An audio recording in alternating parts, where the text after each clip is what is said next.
God, it has been a while since we've been here, but alas, let's get over it. So, somebody asked me the other day, what would happen if you put a GT 1030, one of the most underpowered graphics cards that can fit into a low form factor realistically, with a 3950X.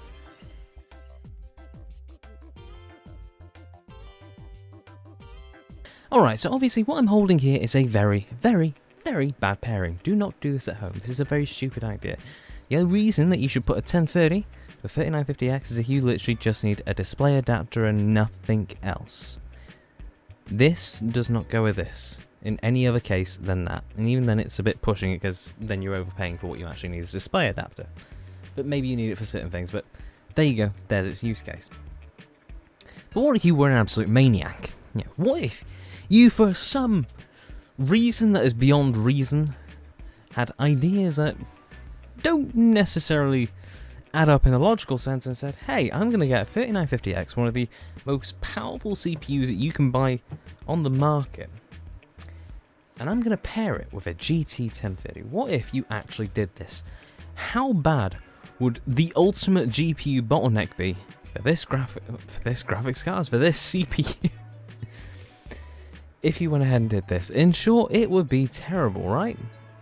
Well, it's the only way that we can actually find this out is to go and test it. So, go ahead and jump to my usual montage.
Okay, so it didn't really pan out great by any stretch of the imagination, but on the other hand, it didn't pan out as terribly as you first might think.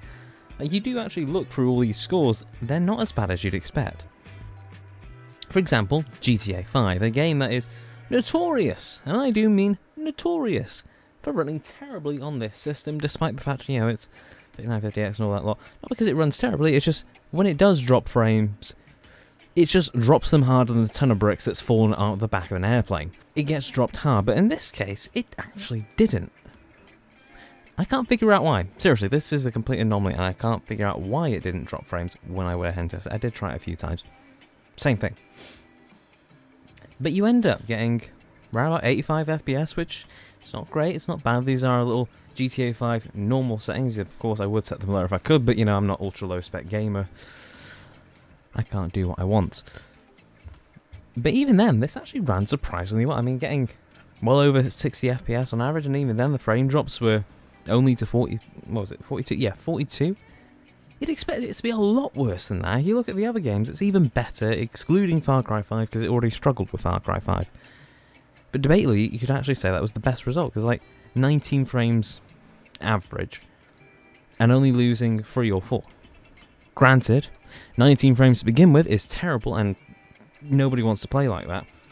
But the fact that it was doing it all was kind of interesting. And then you look at something like Tomb Raider, yeah, where its average is sitting right on the line of 60, and then it's only dropping 15 frames per second, or gaining just over 10. It's like, that is a really, really consistent gameplay, and to be fair, I'd say sometimes that matters more than having a ridiculously high one. Having a nice consistent one that doesn't jump up too high or jump too low, and it doesn't stutter when it does jump down low, that can be really where the money's at. So it's not as terrible as an idea as you'd expect. Don't get me wrong, the fact that they go ahead and put gaming on that box anywhere is an insult for literally anybody, because one, this is overpriced.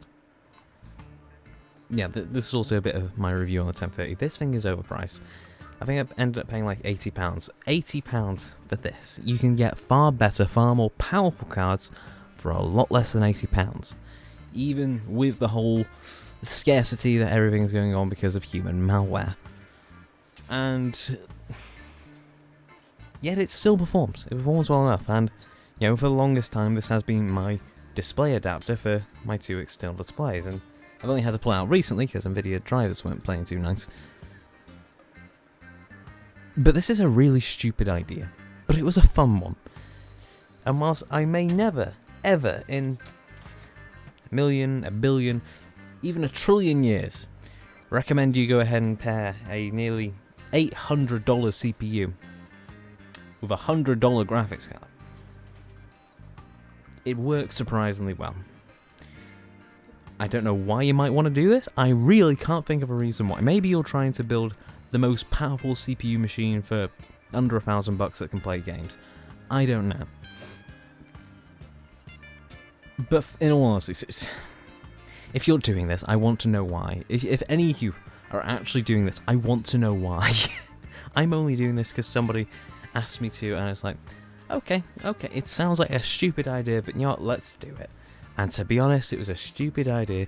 It was funny to watch. It was terrible to try and get this working, because surprisingly, high-end parts don't work too well with low-end. In fact, I did have a couple of more games planned, but it just wouldn't play nice. For example, I was going to play Doom, you know, started to bring that into the testing suite. Didn't like it whatsoever. It crashed every single time, and it crashed terribly. So that one was out of the question. And also, I would have gone ahead and thrown in War Thunder, but it just would not stop updating, so software issues there. I would have gone ahead and done this otherwise. I mean, I have had time the past few weeks since I actually recorded all my results to do this, but we're human. We get lost. But yeah, was that a fun little video? Crazy idea. Worked out terribly. Didn't perform as terribly as it could have. Definitely did not perform to a level that I'd go ahead and recommend anybody do any point, anytime soon, because that is a very, very bad decision. But anyway, this is where I'm going to go ahead and call the video. Of course, I can't go on talking forever about how bad an idea this is. If you do this, though, seriously, I want to know what your own results are. If you do happen to have a low-end graphics card, it's just sitting around for whatever reason, maybe it's your first graphics card, maybe something like that. If you can pair it with the most high-end CPU you've got, I want to know how bad a bottleneck it was, because this one, I didn't even see this go past 4% usage, whilst this was pinned at 100. I want to see how big a bottleneck you guys can do at home. If you can get better than 4%, whilst the GPU is at 100% at 1080p, no cheating here, 1080p, I want to know about it. If you want to, you can set it to a low resolution, but no higher than 1080p. Because, God, I am curious how badly this is going to bottleneck. Anyway, I'm going to go ahead and cut the video here. So, like it, video if you like it, dislike it, if you dislike it. Any thoughts or questions, leave them in the comments down below. Links to buy the stuff down below if you're an absolute madman. Seriously, don't do this, folks. I will leave the links there, but please don't do this.